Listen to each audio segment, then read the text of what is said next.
Okay, welcome everyone to today's Waterloo ANC research seminar, I guess. Today we're lucky to have Aukosh Jagannath as our speaker. He's just from down the hall in the statistics department. Aukosh joined fairly recently, so please welcome him and chat with him. He joined us about a year ago. He works a lot in probability and statistics, but particularly with applications nowadays to a lot of problems which are of interest in data science and machine learning, including, for example, high dimensional statistics, non-convex optimization, and also stuff in statistical physics. So without further ado, Aukosh, take it away. All right, yeah, thanks for having me. It's great to be here in the CS department, just down the hall. Yeah, so firstly, I should apologize. There's going to be a bit of a bait and switch. After talking to Lapchi, and thanks to Lapchi for inviting me, I realized this group's a bit more theory CS than ML. So I figured I'd talk about sort of a class of problems you might be more familiar with. And so instead of talking about sort of applications to supervised learning, I'll focus more on the case of tensor PCA, which is one of the canonical, sort of one of the very interesting questions in this realm of average case complexity for problems coming from statistics. But also, since I sort of think about this problem maybe from a different perspective than your usual CS theory talk, I'm less interested in reductions and more interested in sort of fundamental geometric properties of these problems and how they affect hardness in statistical questions. I figured I'd start with a warm-up, actually.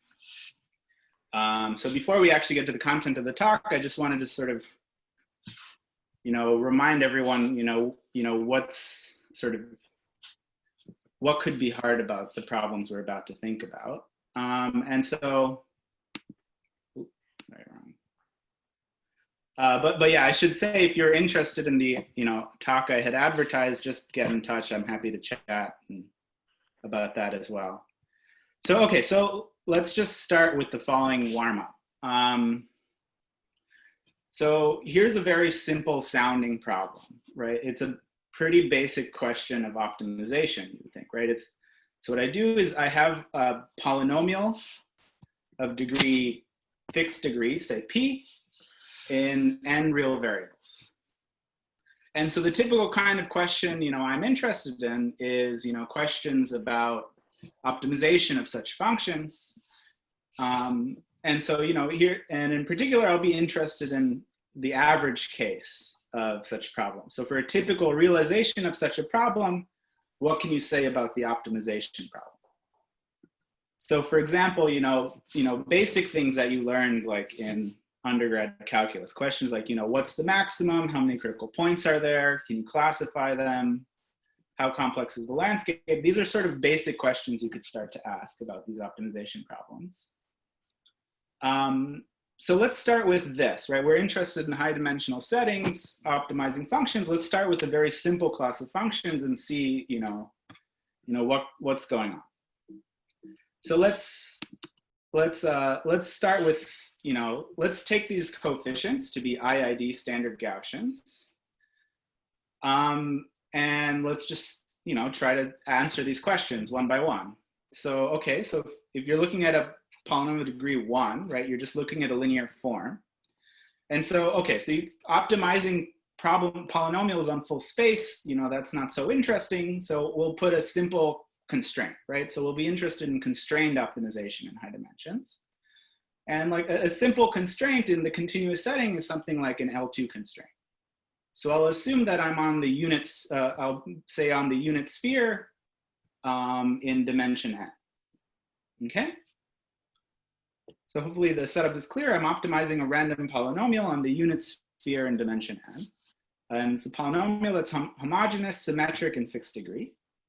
So if the degree is, say, 1, you're just optimizing a linear function on the unit sphere. That's not so bad, right? You know that the optima are just the unit vector in the direction of A and the opposite. So it's a pretty, there's a pretty straightforward problem to understand. If P is 2, right, it's a symmetric polynomial. We're studying, it's of degree 2, so it's a quadratic form for the coefficient matrix, if you think about it. And specifically, it's the Rayleigh quotient for the coefficient matrix. Now, since we're studying average case, almost surely the matrix will have non-degenerate spectrum. So there'll be, n critical values and 2 n critical points corresponding to each of the eigenvalues, right? There's a critical point of index 0, so, a local minimum at the bottom eigenvector and its conjugate. Its reflection. There's a global maximum at the top eigenvalue, and then everything in between is a saddle point where the kth eigenvalue is the saddle point of index k. So again, this problem of classification, it's not so bad, right? So what happens when P is 3? Well, it turns out when P is 3, it gets really crazy. So when P is 3, you can show that these functions actually have, with overwhelming probability, have exponentially many critical points on the unit sphere. And, you can say, okay, this is getting crazy. And in fact, not only do you have exponentially many critical points, you can have exponentially many critical points of index 1, of index 2. So there are exponentially many local maxima, exponentially many saddles with 1 down direction, with 2 down directions, with 3 down directions, et cetera, et cetera. Right, so here on the right, I've plotted just the actual exponential rate of the number of critical points below a certain energy level. So this axis here is the energy level. And this is the exponential rate of such. So as soon as it's positive, that means there's exponentially many such points. And this is these are local minima, index 1, index 2, et cetera, et cetera, et cetera, all the way up to, infinite index in some sense. So the landscape is really complicated, right? And so trying to solve this problem by, pen and paper Lagrange multipliers, that's not going to happen, right? There's no way you're going to sort of search all the critical points to find the maxima. So then you could say, okay, well, pen and paper doesn't work. Let's try numerics, right? I can try to optimize this function using my favorite, say, Monte Carlo method. I could do something like gradient descent with randomized initializations. But it turns out that, there's actually a huge literature in the physics literature about these problems, and there's a ton of evidence that these problems are extremely hard on average. And so one end of my research is sort of about, proving sort of formal results in this direction. So spectral gap inequalities, hardness from the perspective of various sort of algorithmic families like low degree methods. So I won't really be talking about this today because actually it turns out one of my collaborators, Alex Wine, is talking at TCS Plus later today exactly on the question of sort of average, low degree hardness of random polynomials and random optimization problems sort of more broadly. So questions coming from, say, combinatorial optimization. What I'd like to talk about instead is a related question. So, what happens to this question if I add one more term?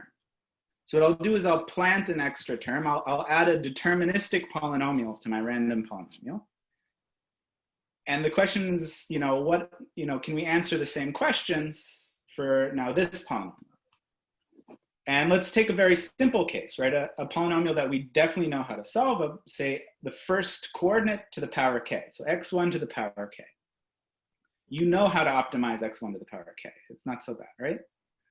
So, okay, so if I add these two together with sort of a relative strength parameter, if this parameter is 0, then you're basically optimizing our random polynomial, which we said was, extremely complicated question.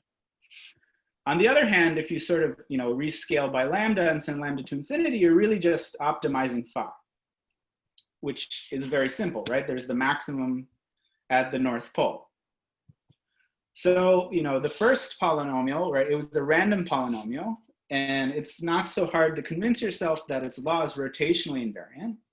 So by concentration of measure with overwhelming probability, all of the critical points of this guy are on the equator, and all of the critical points are, basically x1 is of order like 1 on root n, and all of the critical points of this guy are where x1 is just 1, right? So, as a probabilist, this leads me to the basic question, I want to ask, is there a phase transition happening here, right?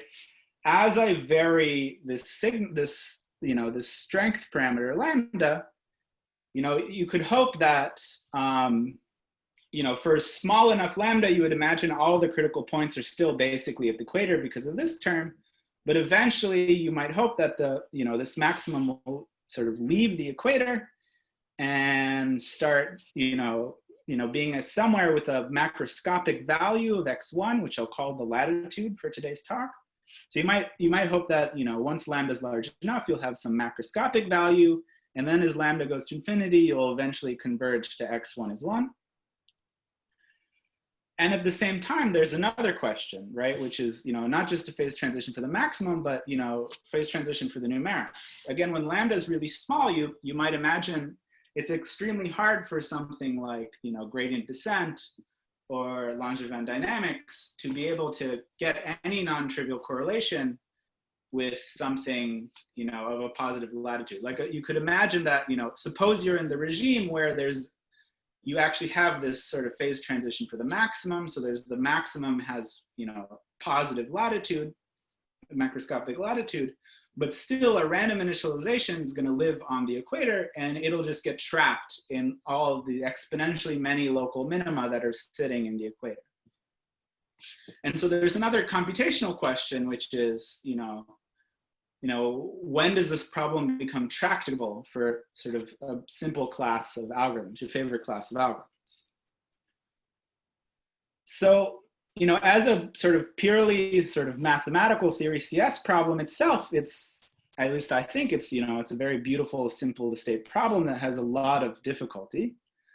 But I highlight this specific question of competition of polynomials because it actually comes from sort of it comes from a class of tensor estimation problems. So specifically, it comes from the question of what's called the spike tensor models, inference for the spike tensor models. So the problem set up here is, so I'm given random data, I'm given a data point y, and what I'm told is that the data point y is of the following form. There is some deterministic unit vector, v, and I look at the k-fold tensor product of v with itself. So y is going to be a rank one, start with a rank 1 tensor of order k. But then what happened was it got corrupted additively by Gaussian noise. So since this noise was Gaussian, you immediately notice that there's kind of a degeneracy in this problem because increasing the norm of v amounts to decreasing the variance of w. So we'll fix v to be a unit vector, and we'll encode this sort of trade-off in a signal-to-noise parameter lambda. Okay, and the question is, given y, estimate v. Okay, so I have this noisy perturbation of a rank 1 tensor of order k, and it's a very special rank 1 tensor. It's just a given vector to the power k, and I just want to find the vector. Right, I don't want to find this whole tensor, I want to find the vector. I don't want to just estimate this tensor, right? If I just try to estimate the tensor, I might get something more complicated than just a single vector. I'm really just interested in v. So what kind of questions can we ask? So I'll focus on the question of what's called weak recovery. So I want to know, how large this signal to noise parameter lambda needs to be, this parameter here. How large does it need to be for me to be able to produce an estimator that does better than random? Right, what do I mean by better than random? So I'm on the unit sphere. So, concentration of measure 101, if you have the North Pole, say or just in general, some fixed vector on the unit sphere, and now I sample a point uniformly at random on the unit sphere, the inner product of these two vectors scales like 1 over the square root of the dimension.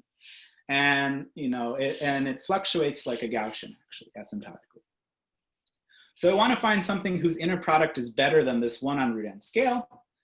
So what I'll do is I'll say that my estimator solves the weak recovery problem if for some epsilon, when n tends to infinity, the estimator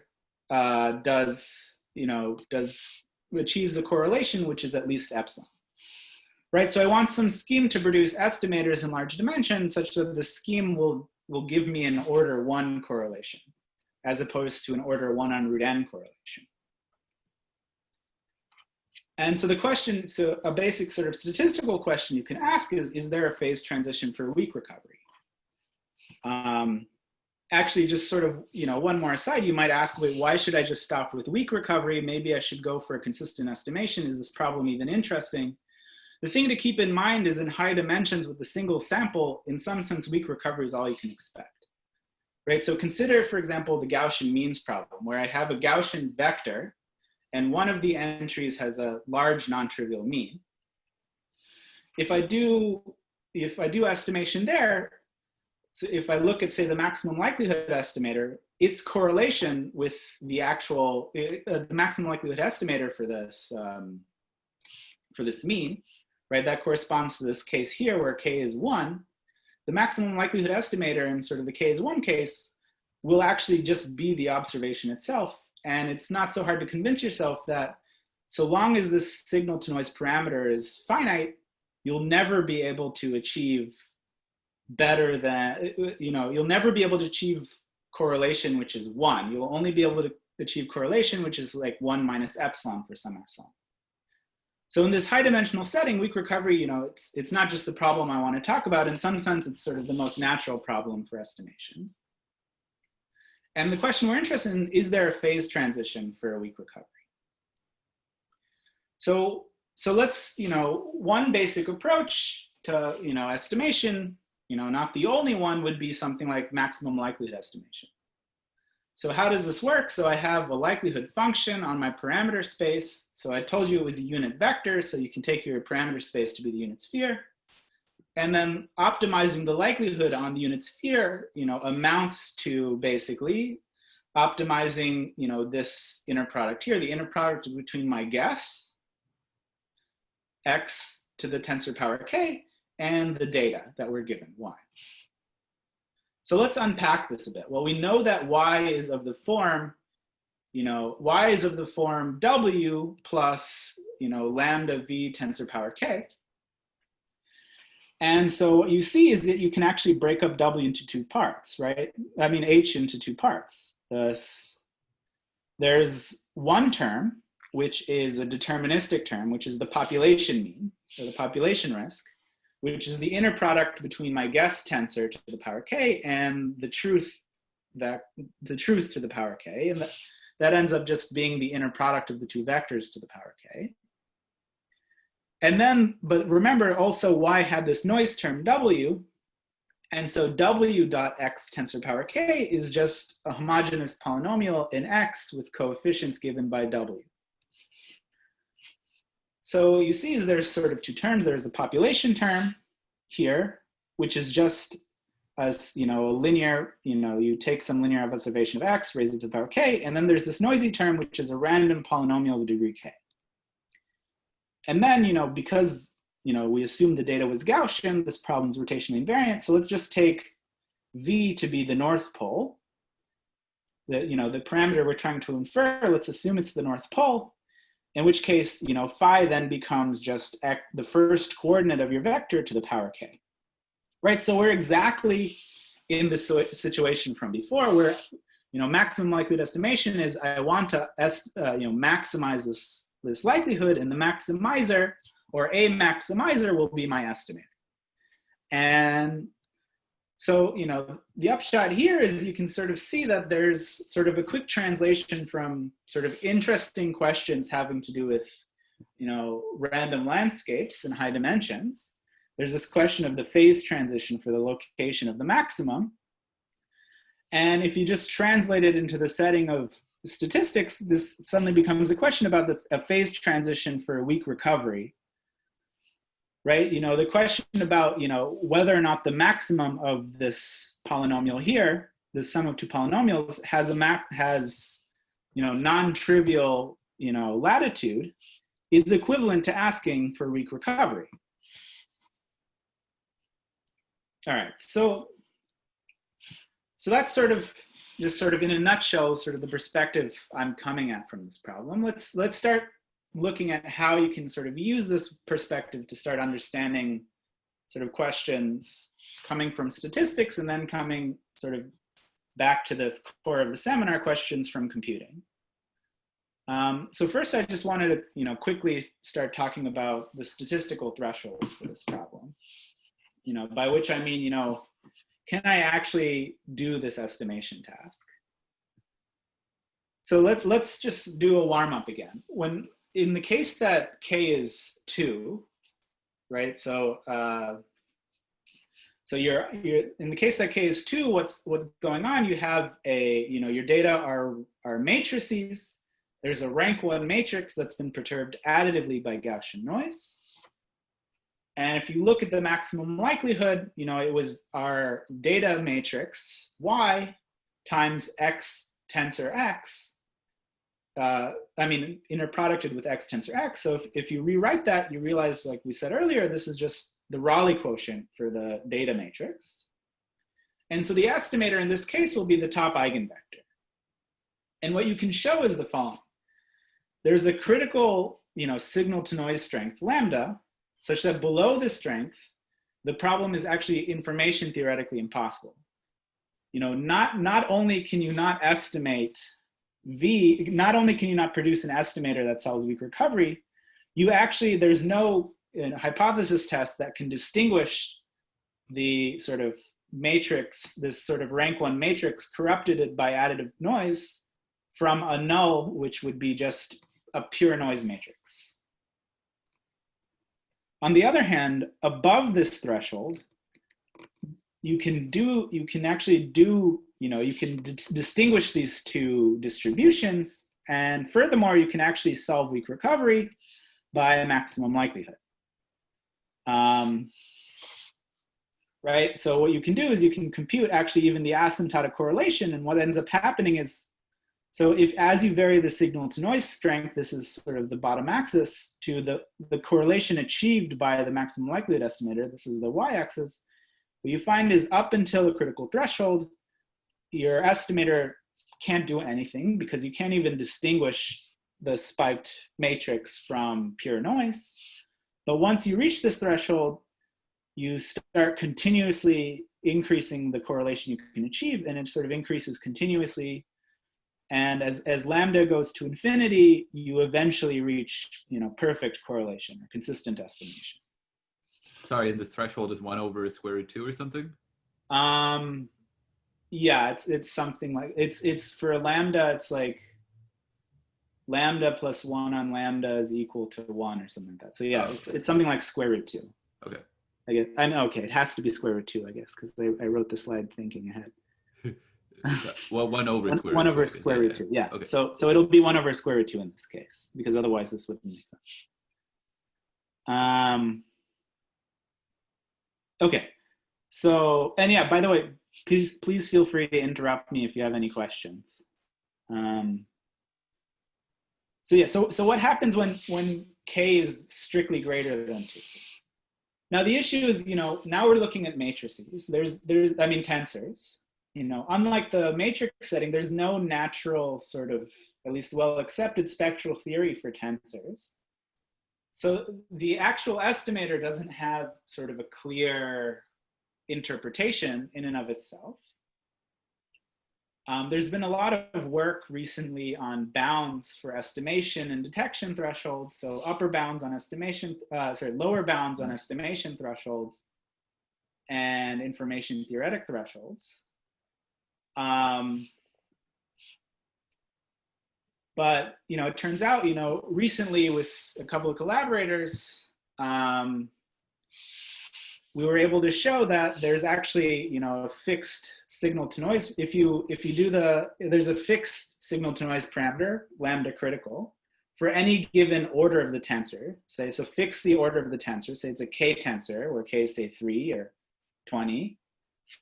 then there's a lambda critical of k such that below this critical threshold, the problem is again information theoretically impossible in the sense that you can't distinguish a null hypothesis, which would be just a pure Gaussian tensor, from the alternative, which would be, you know, I have this spiked tensor, this rank 1 tensor with, say, a simple prior, say a uniform at random prior for the vector v. And above this, you know, critical threshold, you can show that the maximum likelihood estimator actually achieves optimal correlation amongst all possible estimators. And you can even compute sort of exactly what the asymptotic correlation will be. It's kind of a crazy expression. And so here again, I've plotted as a function of signal to noise strength, the optimal correlation you can achieve for various tensors. So here the dotted line was against the case k is equal to 2, the matrix case we talked about earlier. And then these other curves are k is equal to 3, 4, 5, 10, and 100.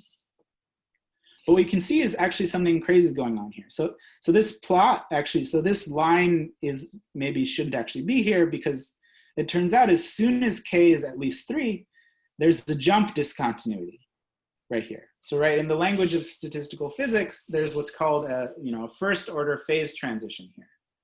Right, the correlation, right, what I'm saying here is take the case k is equal to 3.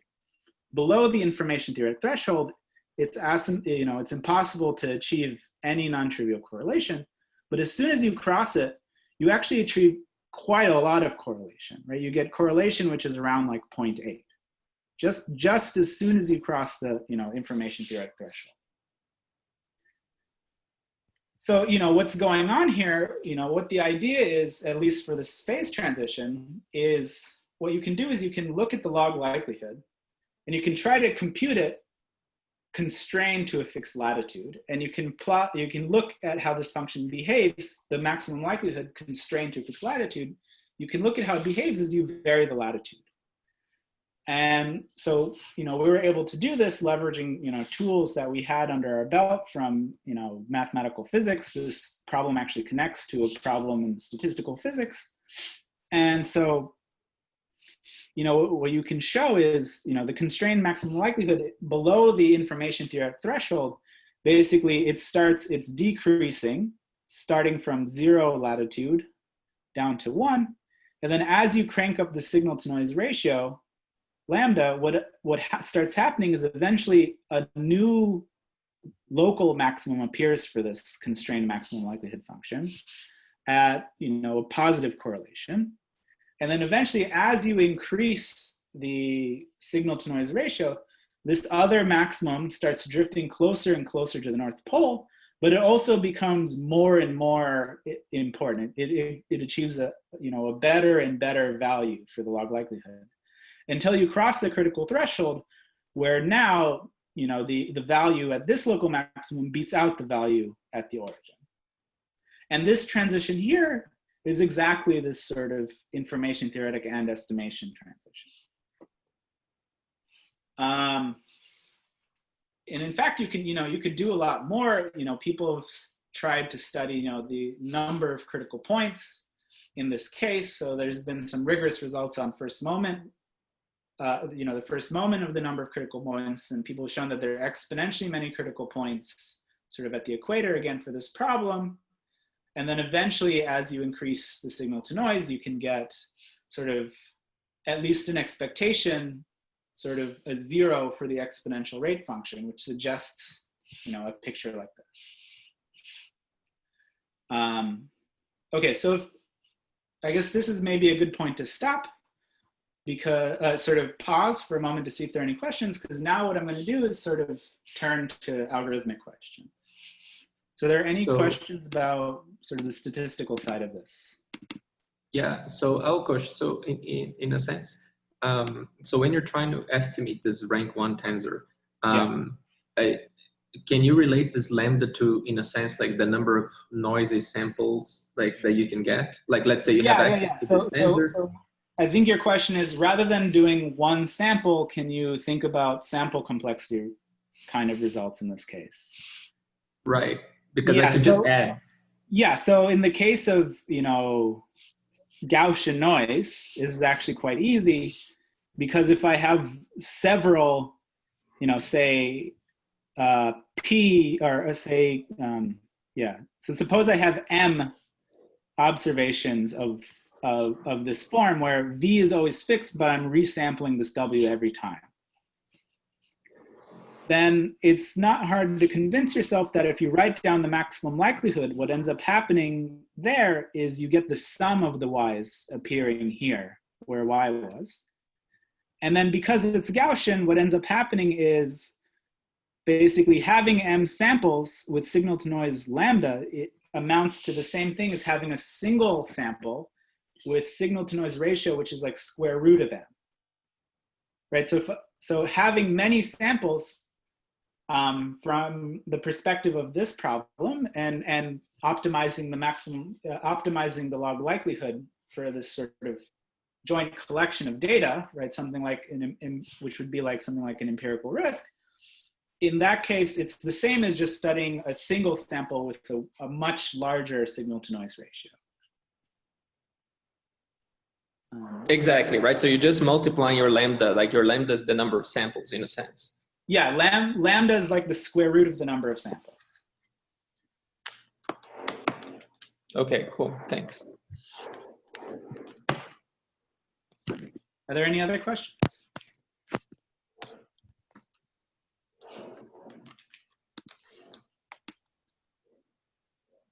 All right, so if not, I'll turn on to, move on to more algorithmic questions. Oh, so wait, sorry. Okay, 10:36. Okay, good. So Aukosh, I have another question. So Mm-hmm. in terms of the MLE, like that you try to do, like there are some open problems on whether the MLE even exists, right? Like that was, so is here in this case, like that you're studying the MLE is always guaranteed to exist? Yeah, I mean, so right. So what are you optimizing? You're optimizing a polynomial, right, on the sphere. So it's a smooth function. So you know that there is a maximum. Okay. Right. I'm optimizing a smooth function on a continuous domain. So it definitely exists. There might be more than one though, but with probability 1, there's a unique one. Oh, okay. Thanks. Right. In the case of Gaussian. In the case of, say, Gaussian data, it's not so hard to convince yourself that there will be a unique maximum with probability 1, but but like I was saying earlier, the thing to watch out for is when the signal to noise ratio is actually, say, 0, there is a unique maximum, but there are actually exponentially many maxima whose log likelihood is nearly the same, in the sense that, the maximum of this function is of order n. And what you can show is that, if I look at the critical points of index 0, the local maxima, there's going to be exponentially many critical points that achieve the same critical, that achieve, say, the maximum value minus, say, epsilon times n. So that's sort of where you can start seeing that something, tricky is going to start happening. While there is a local maximum, there's so many maxima that are nearly the same value. I see. Thanks.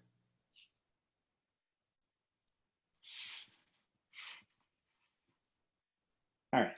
So now let's move on to, the algorithmic question. So at least now we know that, from the past slides, we know that we can do maximum likelihood estimation as soon as it's information theoretically possible to solve this problem. The maximum likelihood estimator is sort of, it's the way to go, in the sense that it's at least one method that, for sure will give you optimal correlation. Now, in the case K was 2, right, when we were looking at matrices, we said the maximum likelihood estimator is the top eigenvector. Right? And so in particular, once you're in the information theoretic regime, what you can show is the spectrum of the data matrix will basically be sort of, there's the bulk of the spectrum, which is given by the semicircle law. And then there's one eigenvalue that's separated from the rest of them by a macroscopic amount. So in particular, it's a spectral calculation.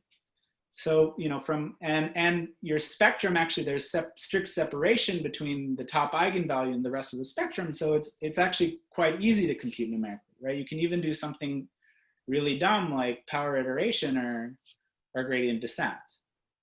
So the information theoretic threshold in this case is the threshold for computation. As soon as it's information theoretically possible to solve the problem, you can do so, and you can do so efficiently.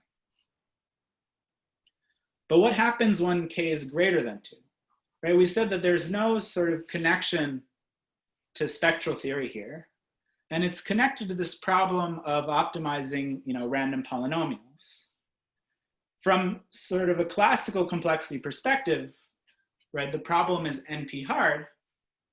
But what we're interested in is not NP hardness, which is a statement about, for any given algorithm, there is some data point, sufficiently pathological such that the algorithm will have a hard time.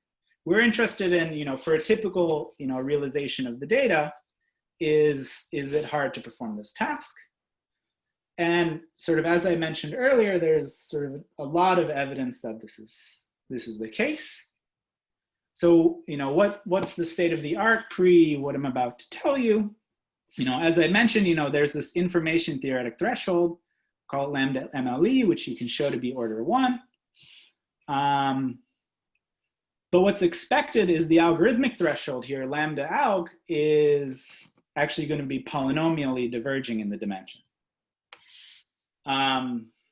So while you can sort of solve the weak recovery problem, sort of given infinite computational power with finite sort of order 1 signal to noise ratio, which is going back to the question from earlier, it's, with finitely many samples, you could do this. If you want to do so efficiently, you'll need, a polynomially diverging signal to noise ratio, or, again, from a sample complexity perspective, it's expected that you'll need polynomially many samples in the dimension to be able to solve this problem. And so, the state of the art before what I'm about to tell you is there's sort of a conjecture that there's actually 2 different algorithmic thresholds. One threshold for local methods, which I'll focus on here. So these will be things like message passing schemes, power iterations, at least, these kinds of things where the, conjecturally supposed to have a threshold, which is like n to the power alpha, where alpha is k minus 2 over 2. And what was known at the time was sort of rigorously, you can do so with, n to the power k minus 1 over 2 signal to noise ratio. On the other hand, sort of what's actually known is that from sort of a spectral or a sum of squares perspective, the optimal threshold's n to the power k minus 2 over 4. So there is a lot of work on sort of, showing that from a sum of squares perspective, the optimal threshold is like this. And then there's been follow-ups using sort of the homotopy method and this thing which is called the Kikuchi hierarchy, again, motivated by statistical physics, which is sort of kind of, you can think about it as kind of a semi-definite relaxation, or at least that's how I think of it. So, what's going on here? The point I wanted to emphasize, as soon as the tensor is not, order 2 tensor, as soon as k is greater than 2, you have this order 1 information theoretic threshold, but the computational thresholds appear to be diverging. So there's a statistical to computational gap. And in fact, it's a huge one, right? It's not just that, oh, I can do so if I just had just a few more samples, I'd be able to solve the problem. You need a ton of more samples. So the question, I want to think about, sort of the kind of questions I'm interested in right now are, not sort of reduction statements, trying to reduce tensor PCA to other problems like planted clique and things like that. Although if you are interested in that, I just wanted to plug the probability seminar that I'm organizing. We'll have a talk actually on sort of reductions of these planted problems. by Matthew Brennan, who's a PhD student at MIT. But today what I wanted to talk about is, from a geometric perspective or an analytical perspective, is there something I can say about this optimization problem that can explain to me sort of from an analytical or geometric perspective, what about this function makes weak recovery so hard on average? So there's sort of one natural candidate for why this problem is so hard on average, and it has to do with this thing we've been I had mentioned early on and been hinting at throughout the talk, is that these landscapes in the case of pure noise are extremely complex, right? So in the case of pure noise, actually the landscape is sort of a prototypical example in statistical physics of what's called a disordered system or a complex energy landscape. And it's connected to the theory of what are called spin glasses. And so what people have done is they've computed the expected number of critical points below a certain energy level. And sort of, as I mentioned to you before, you have exponentially many critical local minima, exponentially many local, critical points of index 1, 2, et cetera, et cetera. And more recently, people have started thinking about this. Well, now think about it from the perspective of our estimation task. Let me add a signal term. And at least sort of what's known rigorously is the log expected number of critical points has sort of a similar picture with signal to noise ratio sufficiently small. But once it's really large, then you start seeing sort of flattening happening once you start reaching sort of a non-trivial correlation scale. Furthermore, you can show in the pure noise case, sampling can be hard. You can prove spectral gap inequalities. The complexity of this landscape is connected to all sorts of cool phenomena like aging. So there's a whole story you can say about the problem in pure noise. And so you might expect that sort of the complexity of this landscape is also the issue here when you have signal. But what I wanted to point out is that there's actually another potential mechanism, right? In non-convex optimization, people, have a tendency to point to, saying, why are these non-convex optimization problems hard? They're hard, not just hard, but hard on average, is because there's so many critical points. But, you might expect that actually a random start could still do something nice if you're really lucky. And if you have hopes for that, there's another potential explanation for why this problem is so hard, and it has nothing to do with the complexity of the landscape itself. Instead, it has to do with the fact that the signal you're trying to observe is very weak, right? Right? Because so what do I mean by that? So we're given y, and we want to infer v. And so y is a tensor power of v. So you can think about y as, in a sense, a nonlinear observation of v. Now the issue is, actually this nonlinearity at a typical point, right? If I draw a point uniform at random from the sphere, then this nonlinearity is actually extremely small, right? If I pick a point uniformly at random on the sphere, and I assume my ground truth is, say, the North Pole, as I mentioned earlier, a typical point will live on the 1 on square root n scale with respect to the North Pole. Its inner product with the North Pole will be order 1 on square root n. So this nonlinear term will actually be like 1 on root n to the power k. And so in particular, you can already see just by looking at the maximum likelihood, right? We had this square root n times lambda times the correlation. This will actually be really small if lambda is finite.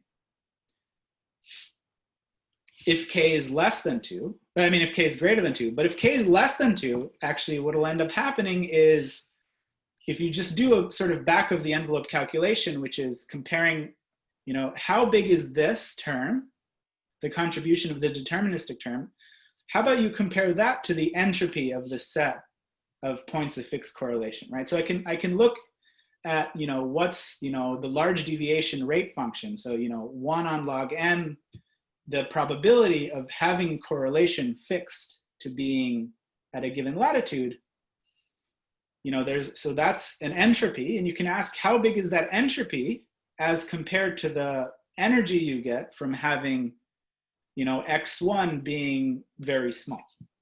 And what you find is, if you have lambda, if this exponent k here is small enough, actually you can get away with finite lambda to have this energy term beating out the entropy. But if k is bigger than 2, then the energy term will actually lose to the entropy. And you need lambda to diverge for the energy term to start competing in a non-trivial way with the entropy. So there are these sort of two potential explanations: rough landscapes and just, the signal is extremely weak where I start and there's just too much entropy around me. So to sort of understand, this trade-off, what I'll do is I'll embed this optimization problem in a broader class of optimization problems, which are called the P plus K spin models. And these optimization problems, again, they're motivated by questions from statistical physics. What am I going to do? I'm going to optimize an objective that's of the form we talked about at the beginning of the lecture, right? I have a random polynomial of degree P. And these normalizations are just so that this problem is non-trivial. And this random polynomial of degree P is competing with the fixed polynomial of degree K. And in particular, what I want to emphasize is now that I've divorced it from the estimation setting, nothing's stopping me from taking K to be non-integer, right? I could take K to be 2.5 if I wanted to probe whether or not this number K is equal to 2 is actually a critical threshold. And what I'll do is I'll just study something very simple. I'll study the behavior of gradient descent on this landscape. Although the story I'm about to tell you also applies to questions related to Langevin dynamics. And in the case of sample complexity, the story also applies to stochastic gradient descent. Right, so the setup is I want to optimize H, and so I'll just do gradient descent, right? So my evolution is x dot is just minus grad H, where I'm using a spherical gradient because I'm working on the sphere, and so I need to start somewhere. So because I know that there's exponentially many critical points, I can't just start anywhere. So what I'll do is I'll just take a very simple, naive start. It'll be some sort of random start. And so in particular, we'll be interested in, say, a uniform at random start. And the question would be, suppose I pick a point uniformly at random, and then I run gradient descent. What is the threshold for this algorithm to achieve positive correlation in polynomial time?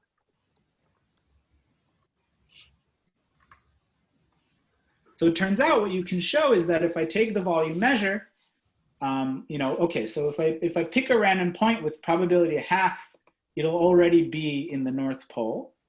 So let's just condition on the upper half sphere. And then for any choice of P, if K is, if for any choice of the noise term polynomial that's greater than or equal to 3, if the sort of deterministic part has an exponent K, which is strictly bigger than 2, even 2.1, and the signal to noise ratio is bigger than, is equal to n to the power alpha with some alpha that's strictly bigger than K minus 2 over 2, right, which was that conjectured critical exponent, then there's some finite time such that gradient descent will achieve macroscopic correlation in that time from a uniform at random start. And furthermore, we can guarantee you that on all finite time scales, you'll actually stay you'll stay positively correlated. So it's not like we guarantee you that you will eventually correlate. We guarantee you that you'll eventually correlate, and we guarantee you that you will stay there in finite times afterwards. So in particular, this time here is deterministic, and your choice of T here can be deterministic. On the other hand, if k is strictly less than 2, the same picture holds with a large but finite choice of lambda. All of this is to say, in this optimization problem where you have this random landscape that's really complex, and this sort of simple signal term with an exponent that's possibly having trouble competing with the entropy, the only thing that sort of shows up in the algorithmic threshold is the power k, not the power p. Right, so the complexity of the landscape is not showing up in this threshold. And so I should mention, if you use, so we don't have a corresponding refutation theorem at the moment for a uniform at random start, although we have sort of strong evidence for it. What we do have is, for example, refutation theorems for sort of the Monte Carlo analog, which would be Langevin dynamics, with sort of clever but still random initializations. Okay. So, but I just want to focus today on sort of performance guarantee, not so much refutation. So, so what's the story here? How do you prove a result like this? So, what we mentioned was, okay, so there's this whole issue of escaping the equator. The fact that k is the only thing that shows up seems to suggest that escaping the equator is kind of the only thing that matters here. Okay, so I start somewhere at random on the equator. So what's going on there? So what you can show is, at least with back of the envelope calculation using this previous work on the complexity of the landscape, the number of critical points, these calculations suggest that you should have, if the signal to noise ratio is much bigger than this n to the power k minus 1/2 threshold of Montanari, then you have order 1 many critical points on the equator. But if you're below this n to the power k minus 1/2 threshold, you have exponentially many critical points. So this already tells you that if you're going to be interested in things like worst case results, right? A common method to understand sort of the Monte Carlo analog of this would be to prove things about spectral gaps. Spectral gaps are things about worst case initializations. What this tells you is, if you want to prove a theorem for worst possible starts, n to the power k minus 1/2 is actually a real threshold. But there's this whole, regime of lambdas between the threshold I promised you, k minus 2/2, and the threshold I'm talking about here, k minus 1/2. So what's going on? So the idea is that you're actually gaining something by randomizing the start, right? The idea is that if I pick a point uniform at random, while there are exponentially many critical points at the same latitude, you'll sort of be just far enough away from all of these crazy points to be able to still navigate towards the North Pole.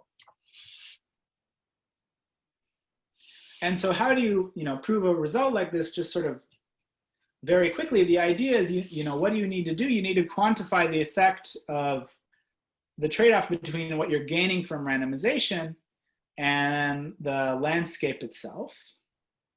And so, what we'll do is we'll sort of change our perspective. We can think about, in some sense, what we're going to think about is, instead of thinking about optimizing the function h, which was the sum of this phi term and this h naught term on the sphere, we'll think about it as, in a sense,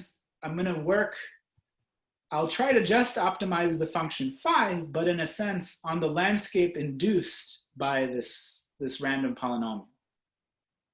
And so how would you carry this out? The idea is, well, if you look at the evolution, you can sort of break up, if you have first an evolution equation of this type, it's governed by a differential operator called the generator. And in this case, the generator has two parts, which is gradient descent for the pure noise, and which I'll call the landscape term, or L naught. And then you have gradient descent for the population, right? This is just gradient descent for phi.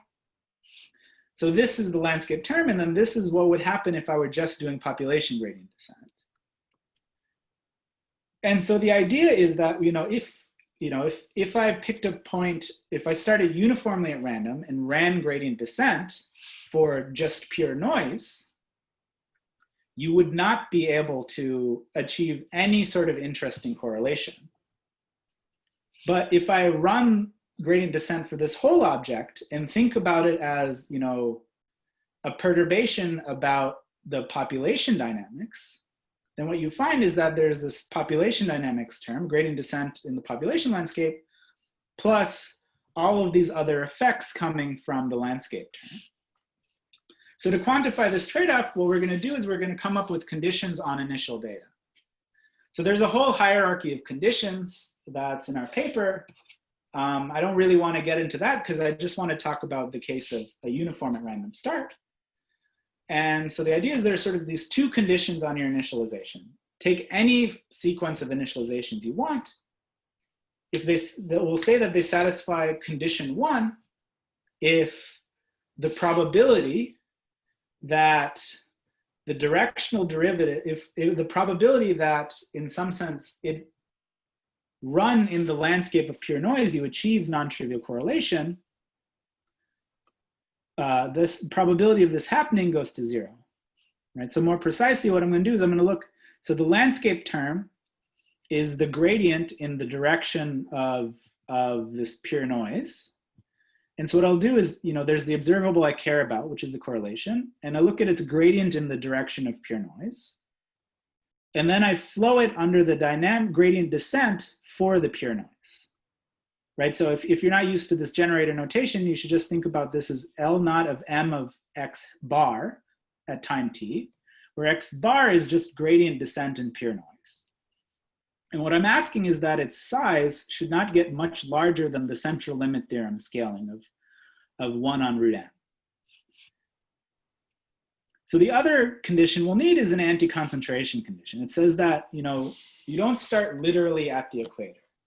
Why? Because, if you started literally at the equator, you're going to kind of run into trouble in the sense that in the absence of noise, if you were given the actual population loss, and did gradient descent for the population loss, that guy actually has a fixed point at exactly 0 latitude, right? When M is exactly 0, the gradient descent for the population dynamics is just fixed. But the point is, a random start won't have latitude exactly 0. It'll be on sort of a macroscopic scale. So what I'm asking is that X1 should not be sort of too small. And so the sort of general theorem is that if you have any initial data that satisfies this condition 1 and condition 2, then if k is greater than 2, you recover with S and R that's like n to the power alpha, where alpha is bigger than the conjectured critical exponent. And if k is strictly less than 2, you only need finite S and R. So just sort of, an upshot, just to summarize what I'm talking about, there's this information theoretic threshold.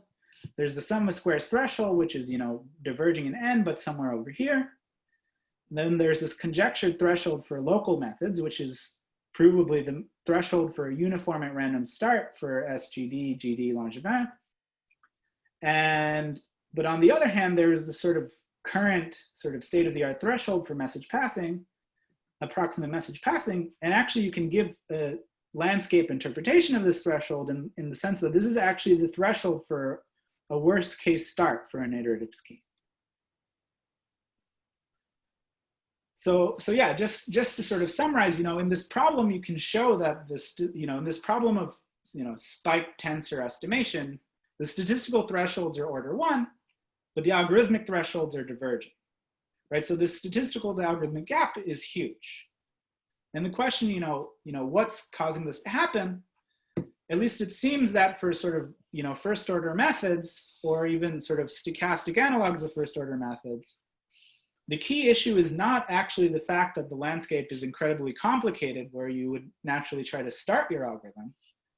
The issue, it seems to be, is just the strength of the signal in the region, in sort of the maximum entropy region of an uninformed start. And sort of the idea is that if your random data is sort of random enough in some sense, then it will start at a point, it'll sort of typically start at a point that's just far enough away from all this complexity in the landscape, and it'll be able to sort of reach positive correlation once the signal to noise ratio is large enough for even population gradient descent to do the same thing. Or sorry, population large dynamics to do the same thing. So yeah, that's about all I wanted to talk about today. Sort of the talk I had originally advertised as follow-up works on sort of, it turns out a similar picture holds rather broadly for rank 1 estimation problems, not just estimation on the sphere. I mean, not just estimation for tensors. And so if you're interested on, you know, how these methods apply to stochastic gradient descent, please feel free to, you know, ask questions or chat with me offline. Thanks for your time. Awesome. Thanks a lot, Aukosh. Are there any questions?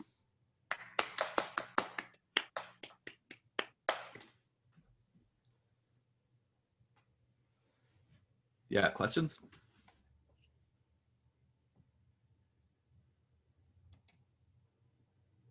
Raphael, have you unmuted or? Oh, that would keep clapping. Okay. Yeah, I was curious about, like, you mentioned there's sort of this, I guess you focus mostly on like local type methods, but you mentioned these global methods, which have like a sort of quadratically better threshold. Do we know anything about that? Is that like tight, or do we? Yeah. So the sum of squares threshold is tight. So if you believe that, if you're sort of in this crowd that believes sum of squares is sort of the best you can do for spectral type methods, there's actually, I'm just trying to find it here. Yeah. Yeah. There's actually, so in this paper of, you know, Hopkins, Schramm, Shi, and Steurer, or maybe this paper Hopkins, Shi, and Steurer, they show tight bounds. So they show that sum of squares of high enough degree can achieve it above this threshold, but below it can't. I see. Okay. What do you think? Where do you fall in this? Do you believe that's like the optimal polynomial time method, or? I don't see why the best thing you can do algorithmically to any problem ever is to convexify it. Sure. I'm not a CS theory person, so maybe I'm, you know, biased by a naivete, but I mean, for these estimation tasks, like for specifically tensor PCA, I can totally see that, you know, I think this threshold is actually tight. This end of the k-2/2 threshold is tight for Monte Carlo methods. But for example, one thing you could try to do is take gradient descent. So what we've been doing, so what I talked about today was gradient descent with uniform at random start. Right, but one thing you can try to do is be a little bit clever. Right, so these sort of spectral methods, what do? They do things like they do tensor unfolding, where you take your matrix, your tensor, and write it as some sort of funky matrix and do clever processing to it. So if you're going to allow yourself to do moves like that, one thing you could do is, let me just take the data matrix and take traces of it. Just sum on various indices in such a way that you end up with, a matrix if the tensor is of odd power. I mean, of the tensors of even power, or you end up with a vector in the case of tensors of odd power. Now, if you have and then what I'll do is, in the case of odd powers, we'll just start at that vector, where I did all these funky traces, and then I come up with some vector, and I'm going to use that to start. And in the case of odd power tensors, I'll come up with the matrix, compute its top eigenvector, and I'll do the same thing. So it's actually not so hard to show that if you do this pre-processing trick, in the case of odd tensors, it's not so hard to show that you can recover with a threshold that's like n to the power k-1/4. So k-1/4 is for k, for k large is less than k minus 2 over 2, right? This threshold I just told you for local methods. So the point sort of I didn't really talk about in today's talk is that the sort of philosophy we're trying to push here, and sort of at the core of our arguments, is that when you're trying to study first order methods like this, it's not like you should be proving theorems like all first order methods work or don't work at some fixed threshold. You need to actually take into account the initialization. And so, for example, what I gave you here is a case of, if I do uniform at random, n to the power k minus 1 over 2 is at least our provable threshold for gradient descent, and I think sort of a sharp threshold for Langevin dynamics. But like I said, if you just do gradient descent with this like clever preprocessing trick, you can actually beat this threshold. So I could easily imagine that if you come up with some sort of, refinement of this, this trick I was just describing, you might actually be able to, solve this problem just with gradient descent down to the sort of sum of squares threshold. I see. Yeah, that's interesting.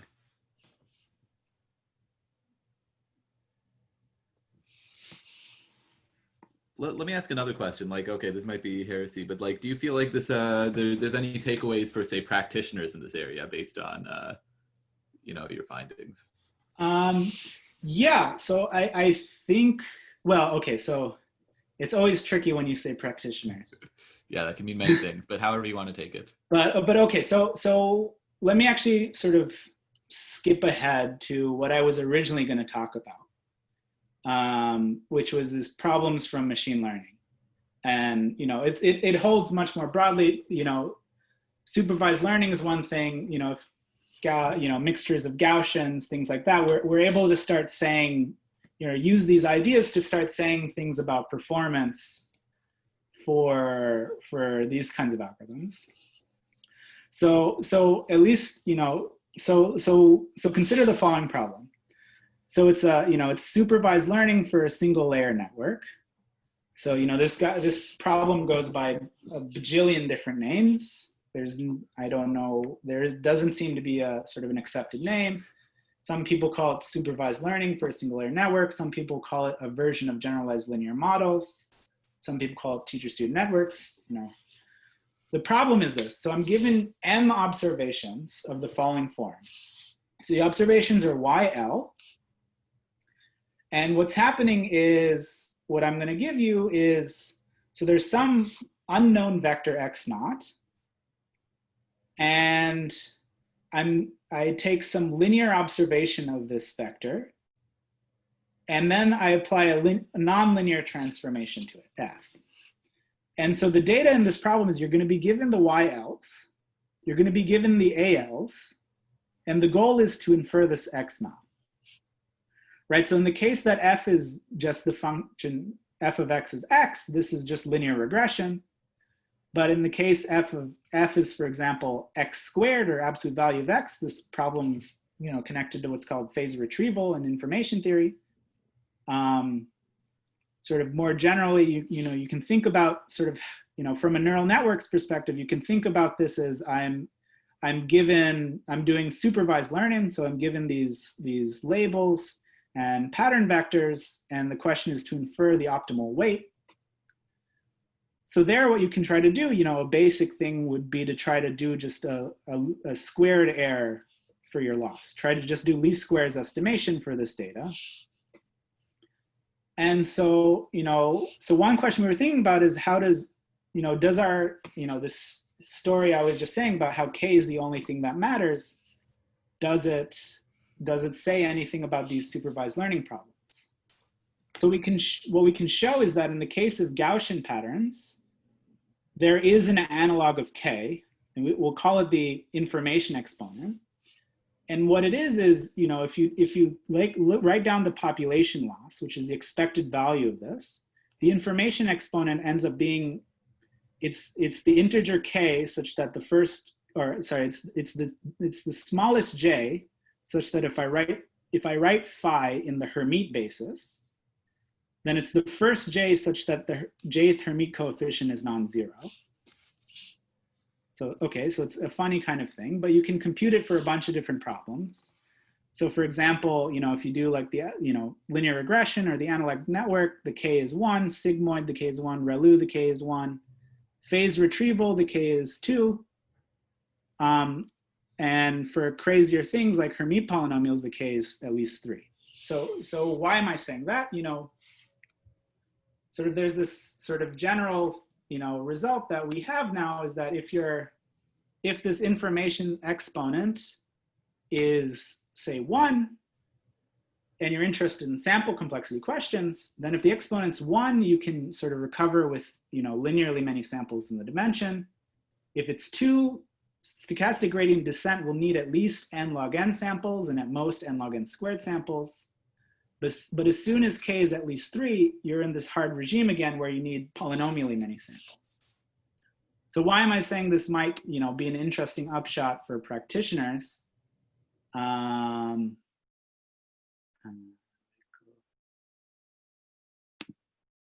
So here's a question, right? When you run, one question you could ask is, so let me do this estimation task, and what happens if I tweak this activation function, right? In principle, I don't actually know what f is. In other fields, they'll also do regression on f. So a question might ask is, can the choice of f dramatically change the performance? And so it turns out it can, and it can do so in extremely subtle ways.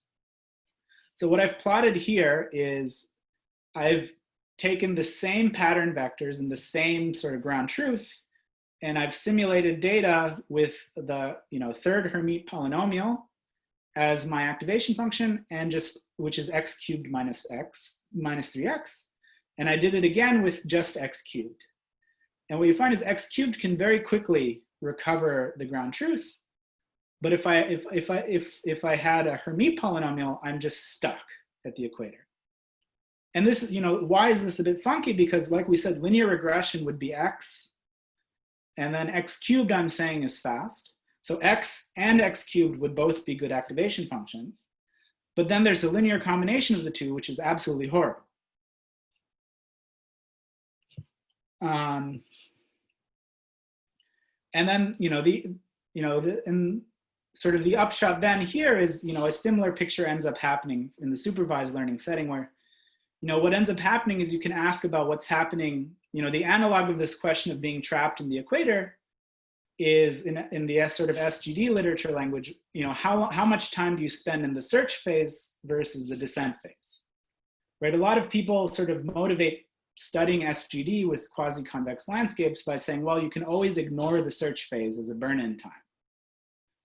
But the point I want to make is in high dimensions, this is a bit suspicious, because what you can show is that actually in the descent phase, regardless of what activation function you choose, you actually do pretty well, it seems. And you can sort of prove sort of law of large numbers about sort of the population trajectory. But where you feel the effect of this sort of information exponent is at random starts. So yeah, I don't know if that's maybe, okay, so maybe I went a little overboard, but yeah, that would be my upshot for people who are sort of interested in practicing in other problems. The main takeaway here, though, is I just wanted to emphasize is it's not that convexity isn't the only thing that's sort of influencing what's going on, and complexity of the landscape isn't the only thing that's influencing what's going on. You can have really, simple obstructions which just have to do with the fact that the signal you're trying to observe is very weak. I see.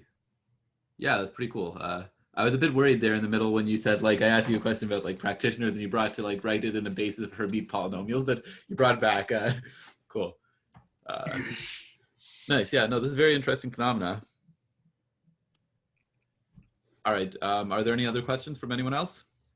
We went a bit over, so I think like there's actually 20 minutes over now. So some people had to take off, but anyway, yeah, thanks a lot for speaking. I'll take us offline now. Thanks. Thanks.